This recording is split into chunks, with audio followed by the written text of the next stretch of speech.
Then, after that, anong gagawin mo din sa upper extremity?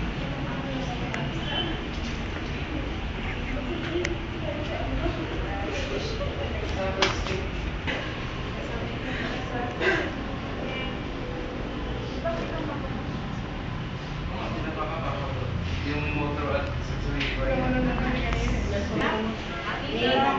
Tapos yung isa hawakan mo. Sabihin mo, ma'am, can you grasp my hand? Ma'am, can you grasp my hand? Tagaan niya. Baka may mahina. Abot, mahina. Hindi sir, po. Then, after that, Ma'am, can you fit my reach? What part of your hand I reach?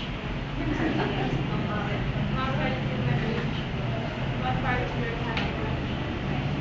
okay, after that, walang walang fracture na or bleeding. Next na gagawin mo.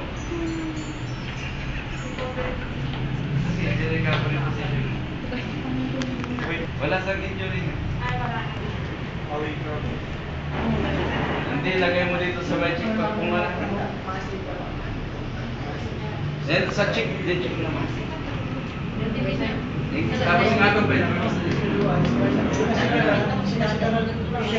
Tapos, lagi ancestral place. Well, then maladaming dyan by standards, wala ba na may oo ba? Sabak mo nga lahat yung by standards dahil nakukolapse na yung building kaya nagtapuan na ikaw na iwan. Oh, tinuro lang mo kung ano, di wala naman sa injury na na-assist mo wala sa injury. Ano yung starting position? On your knees, ma'am.